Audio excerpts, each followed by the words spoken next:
Well, coaches, it's coming up on Christmas. Hopefully, you're going to get a little break here. This is a perfect time to reflect on your season so far. And we've had a great question come in. One of our comments on YouTube, Coach Greg Ma has asked about information overload. Greg's new to his coaching journey and wants to know where he should get started because early on it can just feel overwhelming. And even when you're a little bit more experienced, just what not to do is one of the hardest questions coaches face. So in response to you, Greg, we've reflected on this and we've come up with the topic of reflection because it's the number one thing in our experience that separates coaches, particularly in the early stage. How good are you at reflecting and improving on your practice as you go? So that's episode 27 of the Don't Tell Me, Show Me podcast. So Mark, Allen, thanks for joining me as always. Now, I'm inspired by you here, Mark. We've got to define what we mean by reflection here so that we can have a very clear conversation. So, Alan, kick us off. What is reflection for coaches? What does it mean to you? Well, it means to me it's a form of learning and learning from experience. But when I think of reflection in my everyday coaching, I look at it in two different ways. There's reflection on action, so post the event, when I've got some time and space. For example, on the train on the way home after a practice session, which is regular for me, I have that space and time to reflect on it and look back and then shape some learnings that will help me going forward. So that's reflecting on the action that happened, let's say. But then you've also got a reflection in action. And actually, funny enough, a guy called Mark Bennett, don't know if you've ever met him, he's a cool dude. He's that young guy, very young looking, in fact, and in great shape and all those good things. But it's more to do with thinking while doing and not just doing. So reflection in action is thinking while you're in the midst of the action. So I'll give you an example, and it's something I've spent a lot of time trying to coach our players with.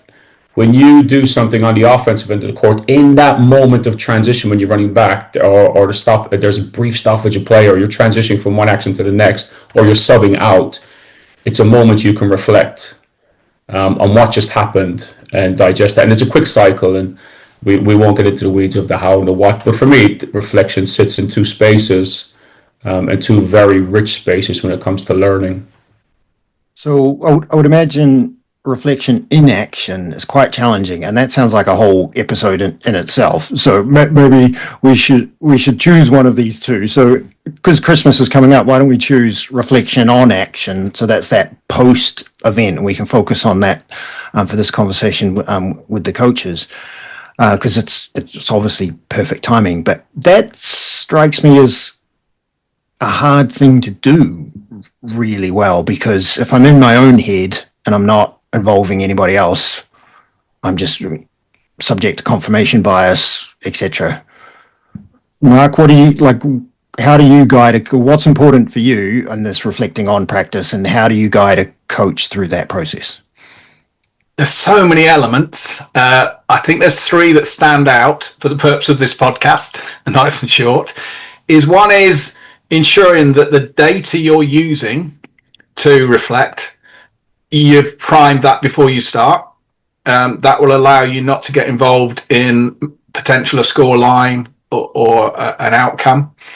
And then honor that. So have a think about, how am I going to review me or the team or players, whatever it might be, before. Are you meaning like metrics or indicators? Anything. It could be on behaviors, it could be on data, it could be reacting to a communication if that's an area where you feel the team needs to be. It could be on you ensuring that within 1 minute of an interaction with the player has told you a solution. It could be, I'm saying things, but I'm looking for successful action of the behavior after a verbal interaction. So it's important for you to go, there's so many metrics to look for, but where I am on the journey and where we are on the journey with my athletes right now, what's the most important? Now, you may have one or two, I would say no more. You may have one or two for you itself. Then you may have one or two for the success of a session, as an example. So predetermining what that really helps when you're looking back. The second one is the element of that baseline, we call it, checking reality. And for me, filming is the number one for that. If you can get a camera on your chest and also have a camera on the corner where you can see an angle, so you're getting two pictures of it, that in itself is allowing you to watch it. So the cycle I would use for that is do what we call those hot reviews we've mentioned on other podcasts. Please go back and listen to the others. They're all great. And a cold review. So the hot review is as soon as I finish, I'm doing a voice note. Not a written note, I'm doing a voice note. How was I? Again, based on those metrics with pre-agreed success, how was the team and my interaction? So I'm looking at that straight away before I've watched the video. Then a cold review could be, okay, I've calmed down now. I'm not in the emotions of the moment. I'm now reflecting. Do I still think the same? And you might then be typed or another voice note into a little WhatsApp group or even yourself on a memo. Or we're going to the third point, which would be somebody else. Once you've done that, then that filming is now I'm watching the film. Now I'm listening and watching to my hot and cold review before looking at a reference of film. Is it the same, or am I now spotting things I didn't even notice before I reflected? So this is then raising your awareness to, well, this is what I thought I was doing and how the players were reacting. This is now giving me a bit of referencing. I'm way off, or I'm right with that. I'm not even seeing that. So that's where I would say with the baseline. And the third one I point out to is it's very difficult when you do this on your own. So we've mentioned in other episodes, even finding somebody that it isn't in your sport, there may be another coach, a teacher, a manager, and actually using them as a reference point of discussion. So you're sharing with them, this is what I said, this is my thoughts, what do you think? But obviously, the other job we all do is we are mentors. I do a whole environmental shift stuff, and you guys do, your play on developing athletes and teams. So the podcasts are really a snapshot of here's some ideas, concepts, here's some challenges. When we do our mentoring with the clients, it's all bespoke. We help guide of what you need now. Let's establish what you need. Let's support you in the change. And we're not going to share new stuff with you until you're ready. Back to the principle of we are where we are, we're ready when we're ready. So if we're looking at those levels, that's where I would look at it, Simon, as a basic of reflection. That's really interesting. Alan, you and I had a kind of courtside conversation last night at the club that we coach at, where you're the coach development lead, because we're reflecting on a game that I coached last Friday night, where my team lost to a team that we expected to beat, and my reflection on that game is that I was really tired that night, and I coached at the sort of serious community level, so it's not a performance team. These are serious amateurs. We've all got other roles. We're at school, we've got jobs, we've got families, etc. So I arrived at that game really tired, but I didn't. And so the feedback I got from players, or the vibes in the subsequent week, is that I was disconnected from the players. I didn't notice that in the game.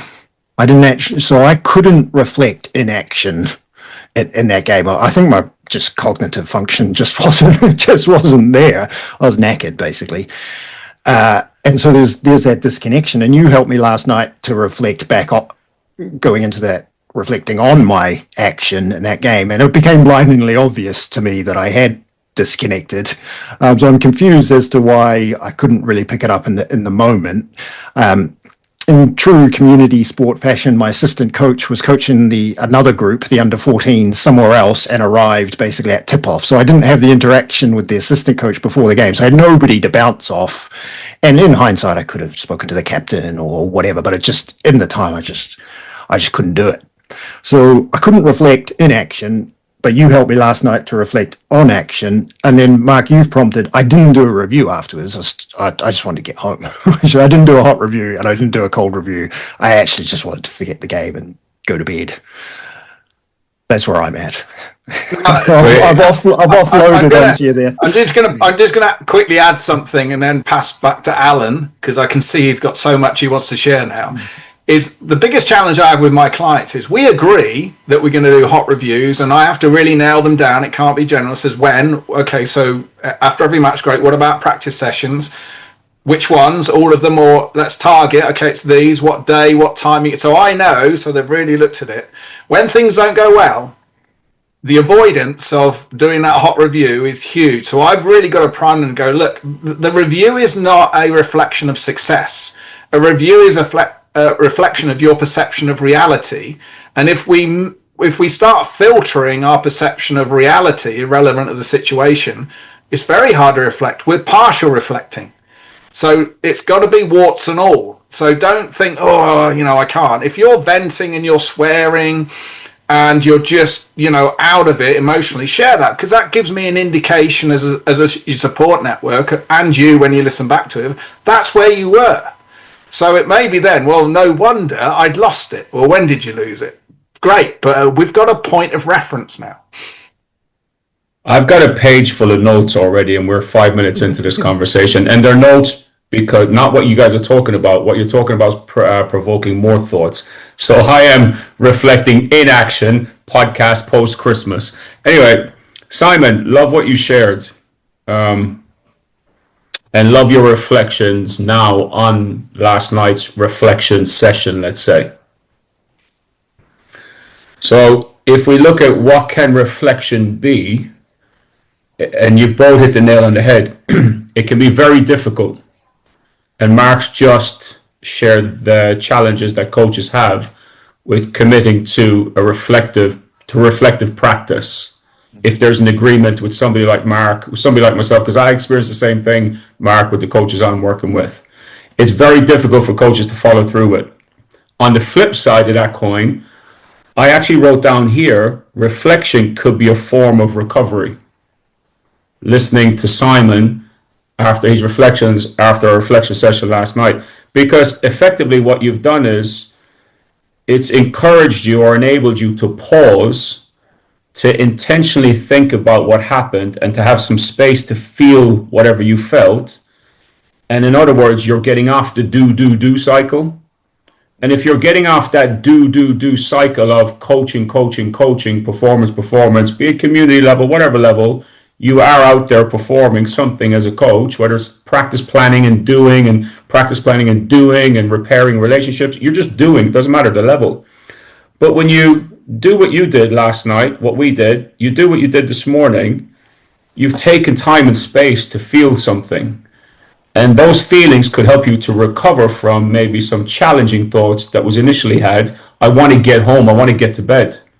So actually reflection on action could be a form of recovery for coaches. And now if we're making sense of it, if we're making sense of something, I'm joining a dot here to another thing it could be. It could be a way of building resilience. Because you're making sense of the experience you had because you're giving yourself time and space. By making sense of something, are you then strengthening your ability to deal with that if it comes again? How do you build the resilience of a coach? This could be one way. So on one hand, you've got all that positive stuff that comes with reflection on action.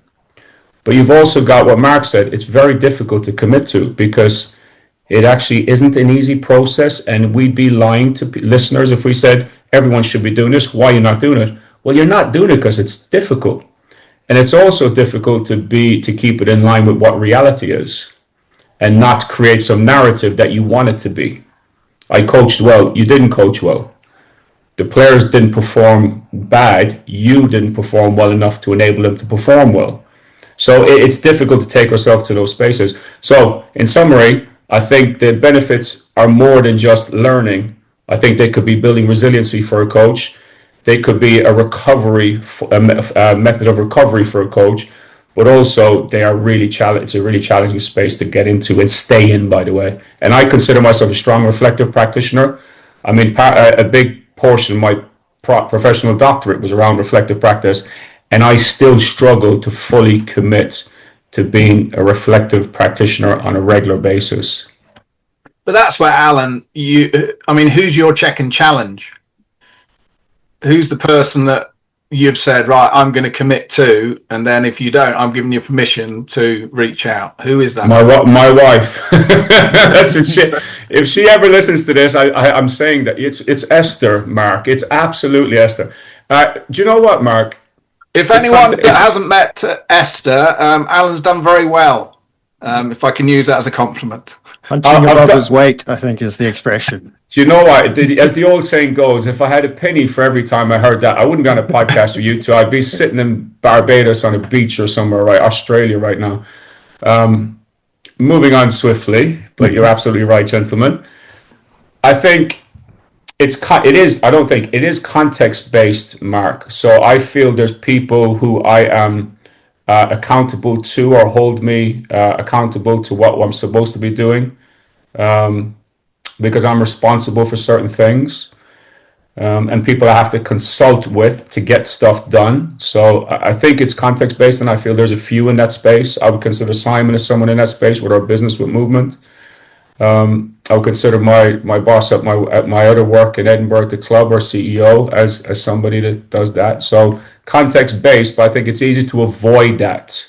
The hard bit is to embrace somebody holding you accountable, and having a healthy relationship with somebody that holds you accountable, because when you have that relationship, it's not always smooth running, because whatever you're trying to pursue is generally difficult if it's of value. Yeah, and I think this is an important factor. We're getting stuck into. I know these are time sensitive, these podcasts.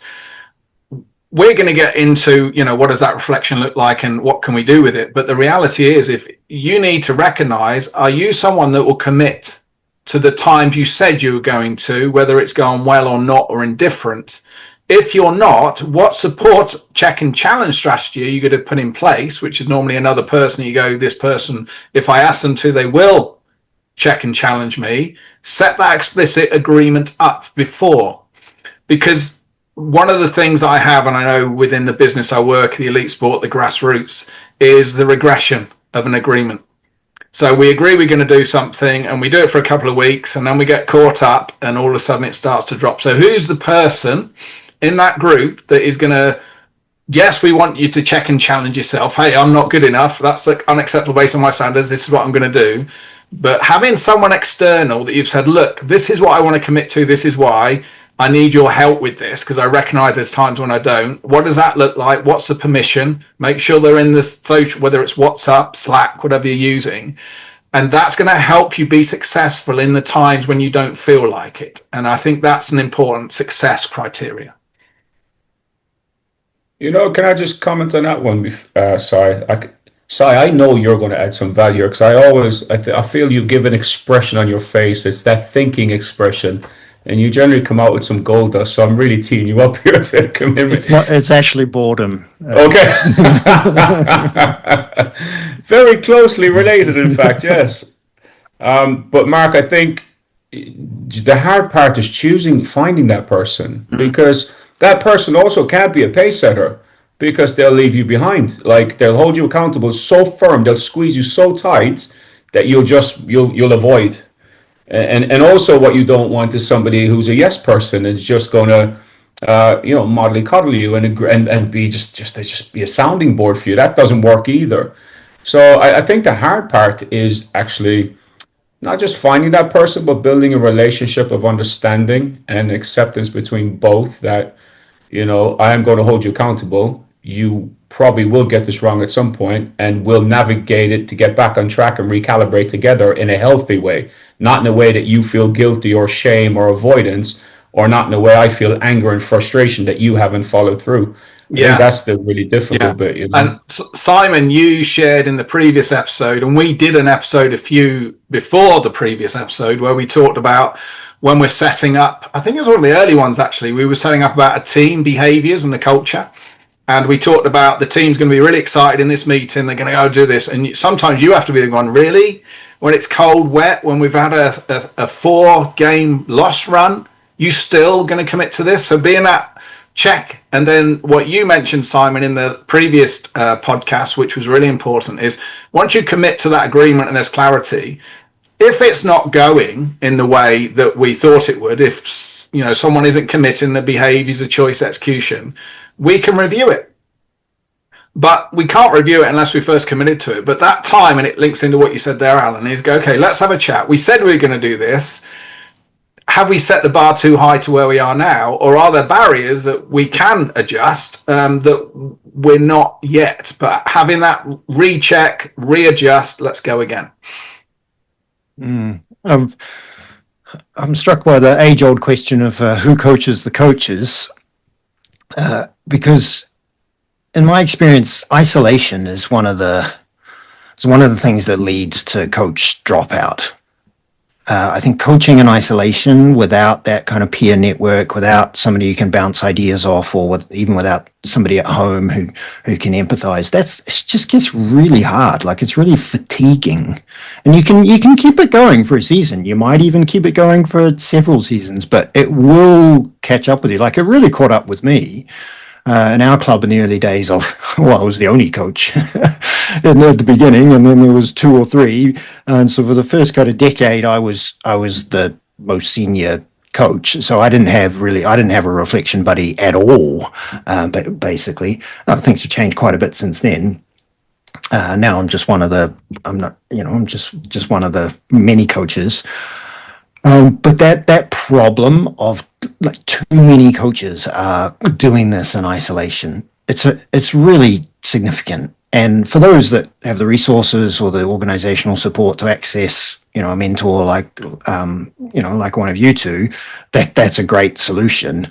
But for 99% of coaches out there at that community level with who are maybe volunteers, like finding that network to help you with that reflection is crucial, because if you're not reflecting and you're not involving others, there aren't others supporting you with that reflection.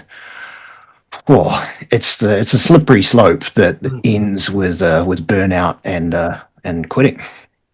Well, actually, you could argue it's not true reflection if you're not sharing with somebody else. They're just isolated thoughts you're having, and who are you checking and challenging those with? Because to do it, not to do it in isolation is better than not to do it. But it might be more harmful, in fact.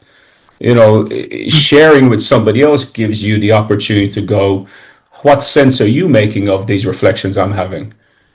And, you can then, at least you have the opportunity to going to dismiss that, don't think that's of any value, or actually, I never thought of that. So now my lens is starting to widen. Yeah. And again, you've got to be careful of who you tell. I remember a previous colleague, probably line manager of mine, saying, in a respectful way, I had to explain to him, I don't always value your thoughts and reflections because I think they're very one way, and I think they're very narrowed and constrained.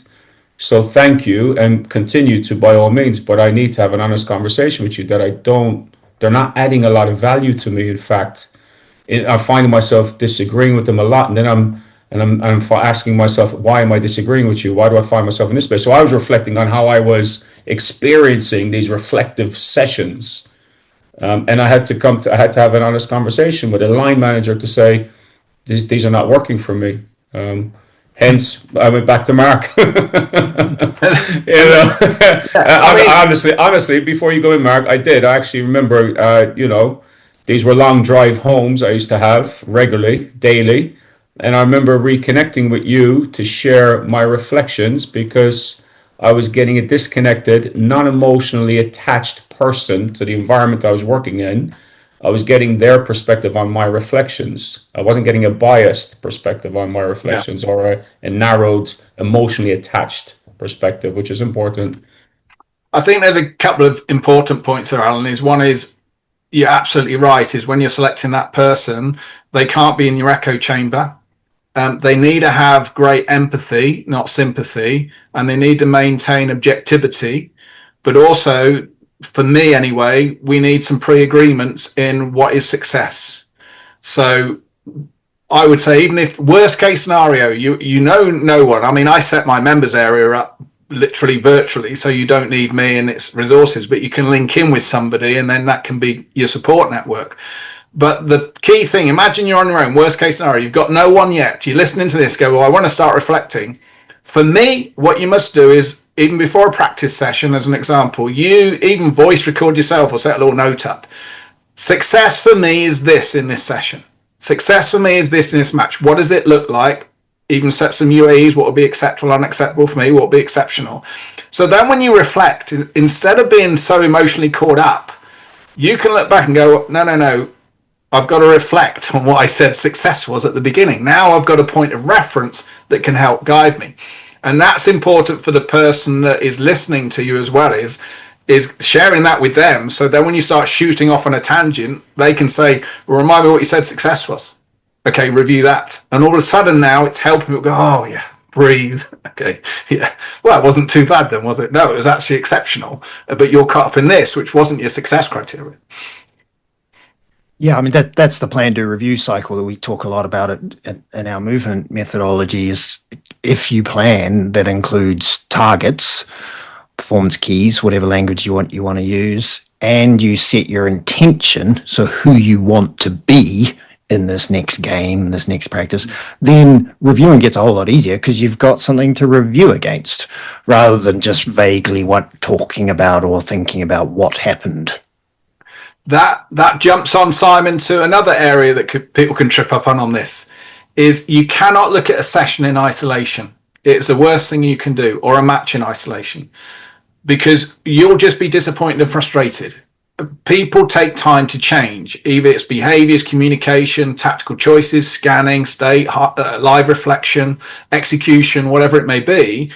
So what you must do is even set a period. So, okay, well, let's go for 8 weeks. I'm not saying 8 weeks is the only one, but 8 weeks, because my interpretation would be, based on my experience and speaking to specialists around this area, it's going to take us 8 weeks to start to see a consistent shift.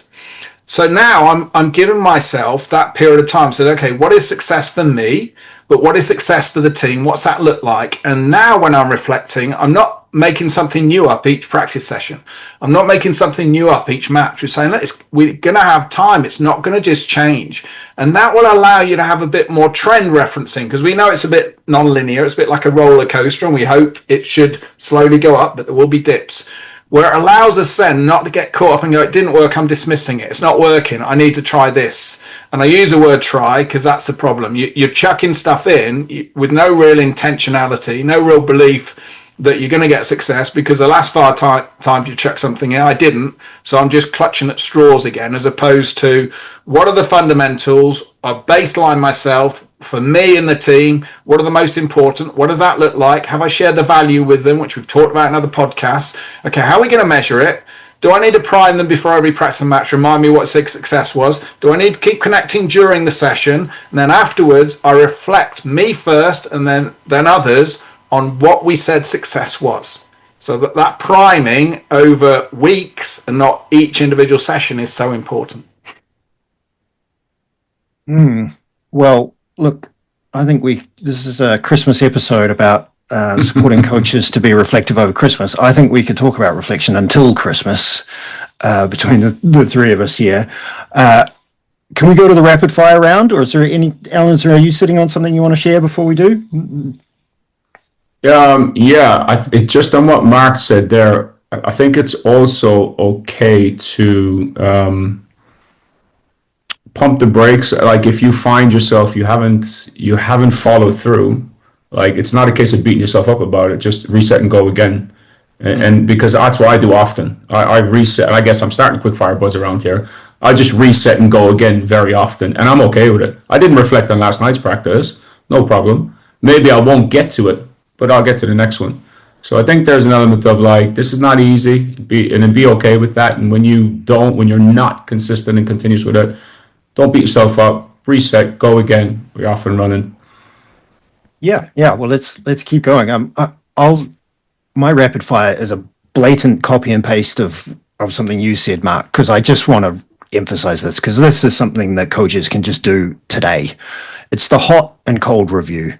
End of your session, end of your game, voice note to somebody you trust. If you don't have that person, voice note to yourself. Here's my instant take on the game as soon as possible after the game or the practice. Then next day or a few hours later, a written cold review. And if you are collaborating with other people and they do the same, then now you've got a lot of rich insights that you can use there. If you've got assistant coaches, my experience, get them to do a hot review before your own as the head coach, because otherwise they'll be filtered. But no matter what your situation, no matter what the level you coach at, you could be participation, you could be highest level of performance. A hot and cold review is such a brilliant and simple concept. You can do it today. So if I texturize a nice little framework you can use for your hot and cold reviews is always review self first. And a simple self tick box could be, how was my state?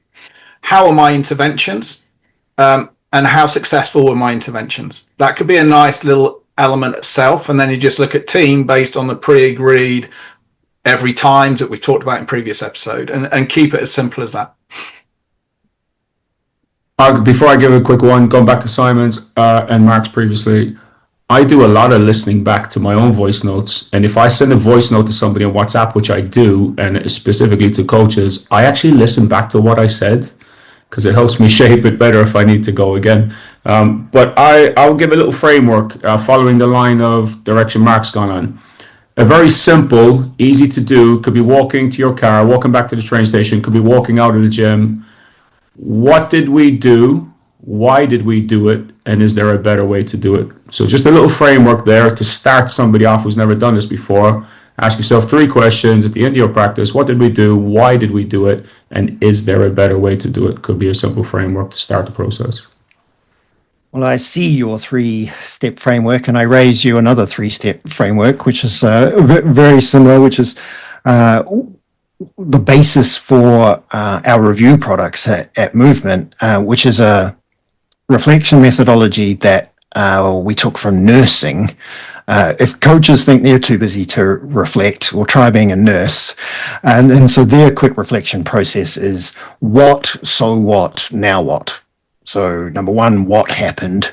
Number 2, so what can we learn? So what? What are the implications? What have we learned from what happened? And now number 3, now what?